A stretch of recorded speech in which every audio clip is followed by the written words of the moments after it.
Bienvenidos un día más a mi canal de YouTube.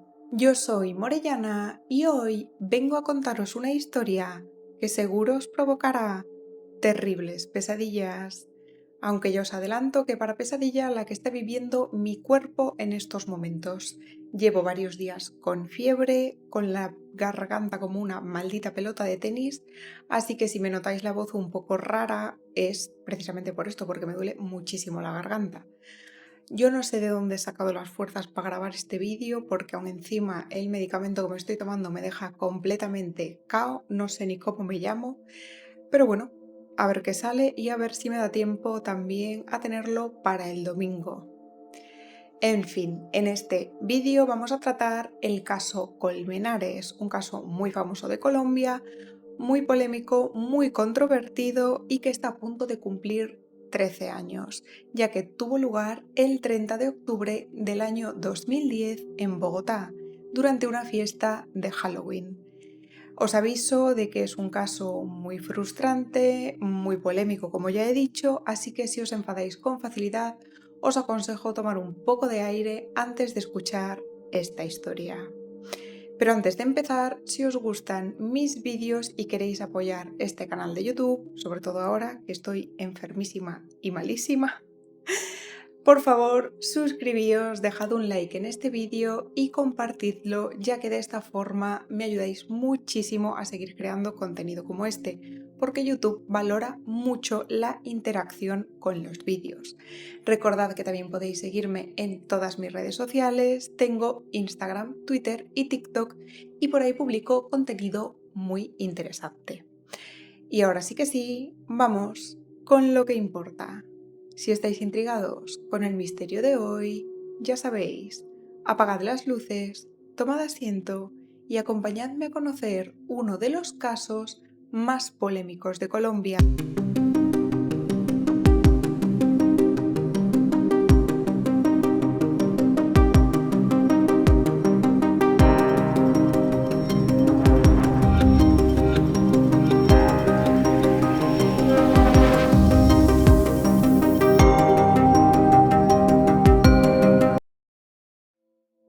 La noche del 31 de octubre del año 2010, Luis Andrés Colmenares Escobar se despidió de su hermano pequeño Jorge y de su madre Oneida antes de marcharse a una fiesta de Halloween a la que lo habían invitado. Salió de su casa a las 9 de la noche, acompañado por su amiga Laura, y juntos se encaminaron hacia la discoteca Penthouse, ubicada en la zona rosa de Bogotá. Al llegar a la fiesta se encontraron con algunos amigos y con Jessie Quintero, amiga cercana de Luis. Aparentaba ser una noche normal de fiesta y diversión, pero todo terminó en tragedia, ya que Luis Andrés Colmenares Escobar nunca regresó a su casa. Su cuerpo sin vida apareció al día siguiente, 31 de octubre, en el Caño El Virrey, localizado a unos 500 metros de la discoteca Penthouse. Este es un caso que dejó abiertas decenas de incógnitas y que a día de hoy, tras 13 largos años, todavía perturba a la familia de Luis, Jorge, Oneida y Luis, su padre. Luis Andrés Colmenares Escobar nació el 23 de mayo del año 1990 en Santo Tomás de Villanueva, La Guajira, Colombia, siendo el hijo mayor de Oneida Escobar Gil y Luis Alonso Colmenares Daza. Sus amigos y familiares aseguraron que Luis, o Luigi, como lo llamaba su madre cariñosamente, era un joven extrovertido, sociable, cariñoso y un muy buen estudiante. En el momento de su fallecimiento tenía 20 años de edad y cursaba 2 carreras al mismo tiempo en la Universidad de los Andes, en Bogotá, Ingeniería Industrial y Economía. Se esforzaba cada día por mantener unas excelentes calificaciones y tenía tan buenas notas que fue elegido como monitor por sus profesores. Sus tareas como monitor consistían en ayudar y orientar a aquellos compañeros que tuvieran dificultades con alguna materia.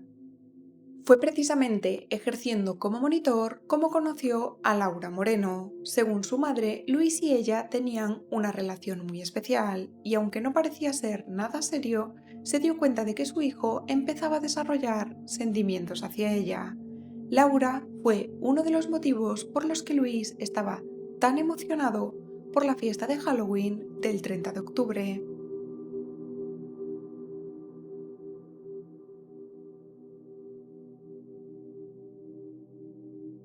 Lo que os voy a contar a continuación son las declaraciones de Laura Moreno a la policía sobre cómo se sucedieron los hechos durante aquella fatídica noche.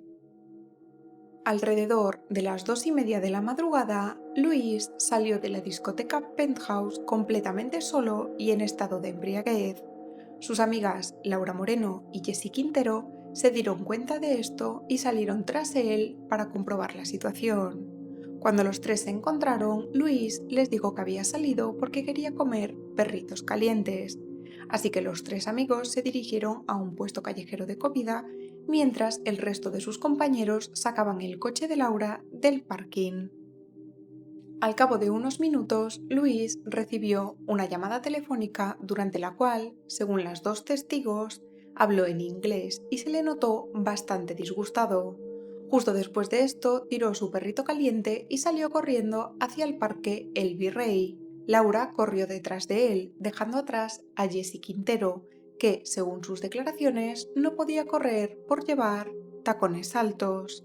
Por su parte, Jessie esperó a que sus amigos la recogieran en el coche y llamó al teléfono de Luis sobre las 3:32 de la madrugada, pero no fue él el que respondió, sino Laura.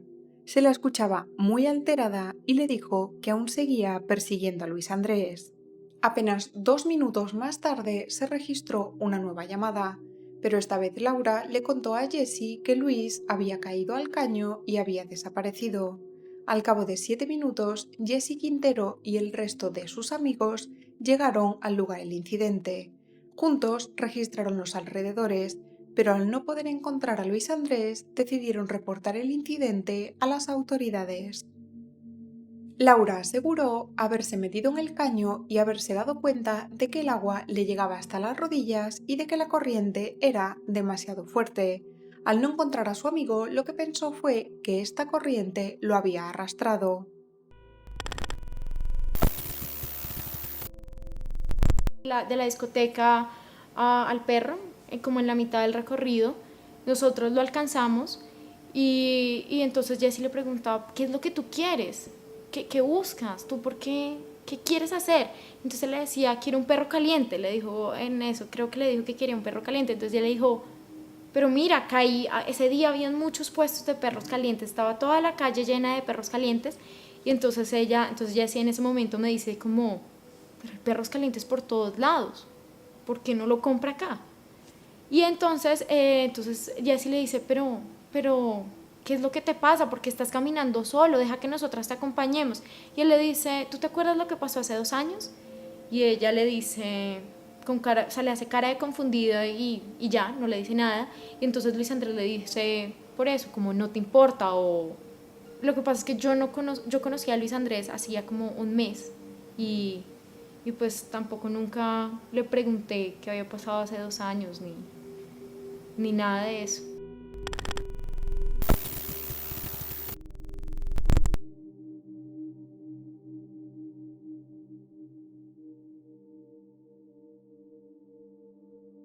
Se inició la búsqueda del cuerpo aproximadamente a las 4 de la madrugada y no fue hasta casi 2 horas más tarde que llamaron a la familia del joven para avisarlos de su desaparición. Sobre las 6 de la madrugada, Oneida llegó al lugar de los hechos y llamó al móvil de su hijo. Sin embargo, quedó muy sorprendida al darse cuenta de que era Laura la que lo tenía en su poder. La búsqueda de Luis se prolongó hasta las 6 de la tarde del 31 de octubre, sin obtener ningún resultado. En ese momento quedó cancelada por una supuesta llamada a las autoridades. Oneida no quería quedarse impasible ante la desaparición de su hijo, por lo que se recorrió los hospitales y las comisarías de la zona para comprobar que él no se encontraba allí. Sobre las 7 de la tarde de ese mismo día, Oneida llamó a la policía y a los bomberos para intentar reanudar la búsqueda de su hijo. Sus peticiones fueron escuchadas y sobre las 9 de la noche el cuerpo de Luis fue encontrado en una zona que ya se había registrado anteriormente, a unos 25 metros de donde se produjo el supuesto incidente. El cuerpo fue trasladado al Instituto Nacional de Medicina Legal para realizarle una autopsia que reveló una intoxicación por alcohol de grado 3, una contusión en el cráneo y agua en los pulmones, lo que significaba que cuando su cabeza se sumergió en el agua, Luis todavía respiraba. Con los resultados de la autopsia y las declaraciones de los testigos, se concluyó que Luis se había quitado la vida saltando voluntariamente al caño. La hipótesis era la siguiente: su estado de embriaguez y la angustia por la llamada recibida provocaron que saltara al caño para suicidarse, momento en el que se golpeó la cabeza, quedó inconsciente y falleció por ahogamiento.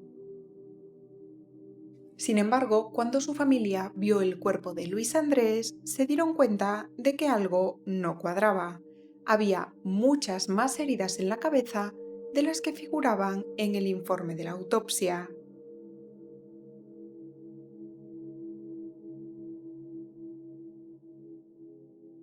Oneida, la madre de Luis, no estaba de acuerdo con la hipótesis del suicidio. Dejó su empleo y centró todos sus esfuerzos en averiguar lo que había pasado en realidad aquella noche, metiéndose de lleno en el caso. Para ella, la teoría oficial no concordaba con la forma de ser ni el estilo de vida de su hijo. Recordemos que según su familia era un chico muy feliz, con muchas metas y muy reconocido tanto en su comunidad como en la universidad en la que estudiaba. Para Oneida no tenía ningún sentido que quisiera quitarse la vida. Una de las cosas más extrañas de este caso es que Oneida declaró en varias entrevistas que su hijo se le había aparecido en sueños para decirle que dejara de buscar, que las pruebas que necesitaba estaban en su cuerpo. Es por esto que ella contrató a un médico forense privado, Máximo Duque, para que realizara una nueva autopsia al cuerpo de su hijo. En la primera autopsia se había dictaminado que Luis Andrés tenía tan solo una herida en la cabeza. Sin embargo, en la nueva investigación lograron encontrar 7 heridas más, que no podían haberse producido por una caída, y menos por una caída en el caño en el que fue encontrado, que no superaba los 2 metros de altura. Pero lo más interesante es que éstas tenían sangre coagulada, lo que quiere decir que se produjeron antes de la supuesta caída, ya que si el cuerpo hubiera estado en el agua, ésta no habría permitido que la sangre se coagulara. La conclusión final fue que las heridas del cráneo se habían producido con un objeto contundente. Además, se encontraron diferentes heridas y abrasiones tanto en el rostro como en el resto de su cuerpo. También se descartó la teoría del ahogamiento, ya que no había edema pulmonar y la cantidad de agua en los pulmones y en la tráquea era mínima.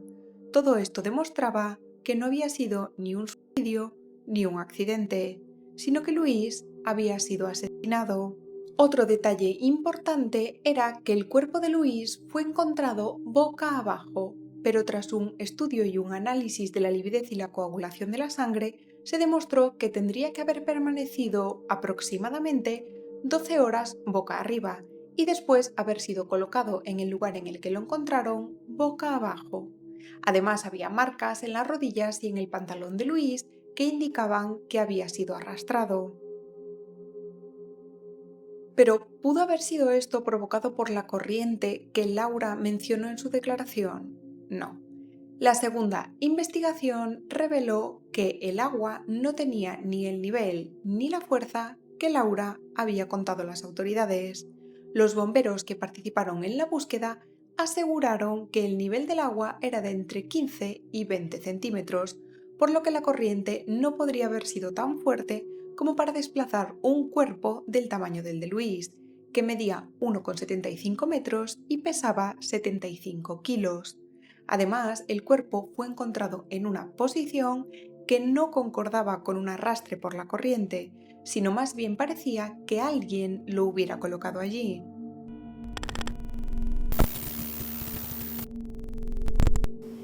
La noche anterior, o sea, ese día en la tarde había llovido el 30, en la noche estuvo lloviznando, no sé, alguien alguna vez me dijo que esa noche había llovido muy fuerte, como tal yo no lo sé porque yo estaba en la discoteca, pero sí había mucha corriente y sobre todo me daba muy alta la corriente, entonces, y tenía fuerza. Y por eso mismo yo decidí no moverme cuando me bajé porque me daba miedo resbalarme.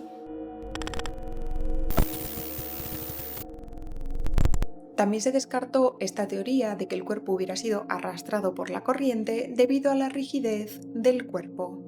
Luis fue encontrado en un estado de rigidez completa que aparece entre las 10 y las 18 horas tras la muerte de la víctima, cuando ésta se encuentra en un entorno seco. Es decir, que al supuestamente haber estado durante tantas horas en el agua, esta rigidez no tendría que haber aparecido. Además, recordemos que Laura no podía explicar por qué estaba en posesión del teléfono de Luis y que el cuerpo de este fue encontrado en una zona que ya se había registrado con anterioridad, lo que indicaría que el cuerpo fue colocado allí en ese lapso de 3 horas en el que las labores de búsqueda fueron detenidas. El 20 de agosto del año 2011, casi un año después del fallecimiento de Luis, Oneida consiguió que la Fiscalía reabriera el caso, tras presentar este nuevo informe de la autopsia y más pruebas recabadas por ella misma. Lo que no se imaginaba la familia Colmenares Escobar es que este se convertiría en uno de los casos judiciales más controvertidos de Colombia. El 6 de octubre del año 2011, Laura Moreno y Jessy Quintero fueron arrestadas por su presunta participación en el asesinato de Luis Andrés Colmenares. Sin embargo, y a pesar de todas las pruebas y testimonios presentados, se concluyó que había sido un accidente. El argumento fue que el forense contratado por la familia había cometido errores en el procedimiento de exhumación y autopsia, que habían provocado nuevas fracturas al cuerpo, por lo que éstas no podían tenerse en cuenta como evidencias.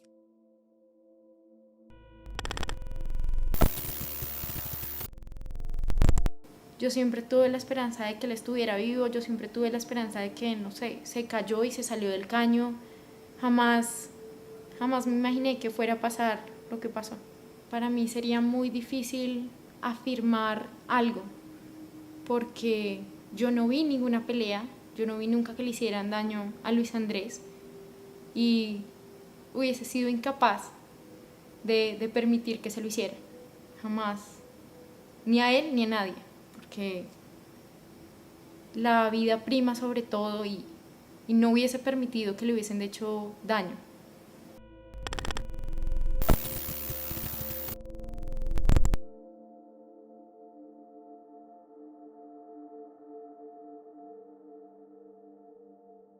Pero este caso no termina aquí, ya que en el año 2012 aparece un nuevo nombre en la investigación que no se había tenido en cuenta anteriormente.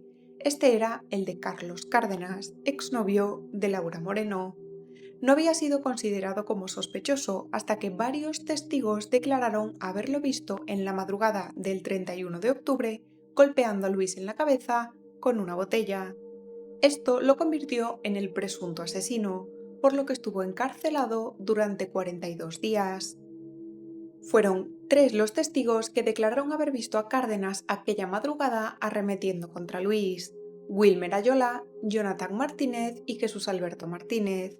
Afirmaron haber visto a un grupo de jóvenes junto a una camioneta que pusieron a Luis Andrés de rodillas para luego quitarle el móvil y comenzar a golpearlo en la cabeza. Cuando vieron que el chico ya no reaccionaba, lo subieron en la camioneta y se marcharon. Sin embargo, tras estos 42 días de arresto, Cárdenas fue liberado y absuelto de todos los cargos, ya que la geolocalización de su teléfono demostraba que se encontraba en otro lugar en el momento de los hechos y su detención se basaba únicamente en la acusación de estos hombres, que por cierto se demostró que era falsa, por lo que fueron condenados por falso testimonio. Durante el juicio, el tribunal aseguró que no existían pruebas para comprobar la responsabilidad de Cárdenas, pero también afirmó que Colmenares había sido agredido por terceros, detalle que contradecía la sentencia del juicio contra Jesse y Laura, que aseguraba que la muerte había sido accidental.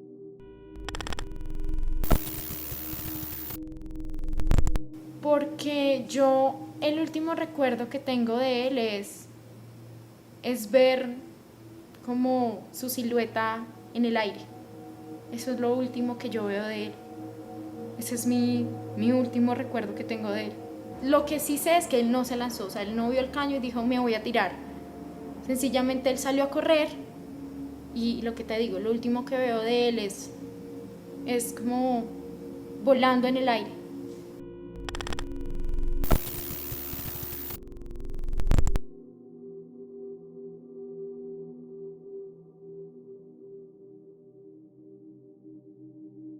Aparte de las pruebas forenses presentadas durante el juicio de Jesse Quintero y Laura Moreno, se demostró que hubo varias inconsistencias en sus declaraciones, a las que no se les dio importancia suficiente. La primera es la dirección que siguió Luis cuando salió corriendo hacia el Parque El Virrey y el tiempo que tardó en llegar allí, ya que, según la investigación y tomando como base las declaraciones de Laura, hay unos 7 minutos que están totalmente en blanco y durante los cuales no se sabe qué pasó. En segundo lugar, las ubicaciones de los móviles no se corresponden con las declaraciones. Antes de caer al caño, Luis llamó a Laura, lo cual no tiene ningún sentido si ambos estaban juntos. Además, alrededor de las 4:11 de la madrugada, se registró una llamada del móvil de Laura al de Luis, y este se encontraba a más de 200 metros del caño en el que supuestamente se cayó.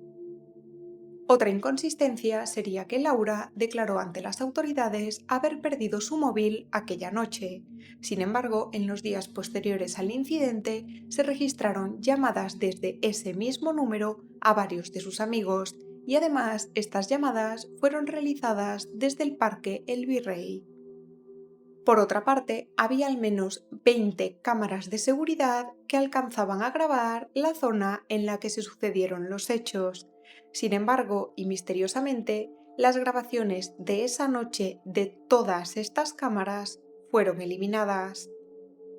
Como ya hemos mencionado anteriormente en este vídeo, Laura nunca pudo explicar por qué el móvil de Colmenares se encontraba en su poder, ni durante su primera declaración a las autoridades, ni en entrevistas a medios de comunicación, ni durante el juicio.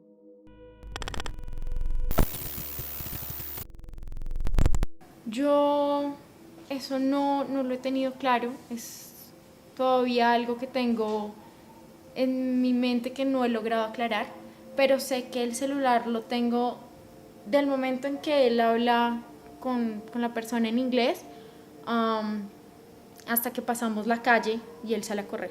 En ese lapso de tiempo es que yo logro tener el celular de él. No sé si es porque él me lo da, no sé si porque Jesse me lo da, no sé por qué lo tengo, pero en ese recorrido de tiempo es que yo lo tengo.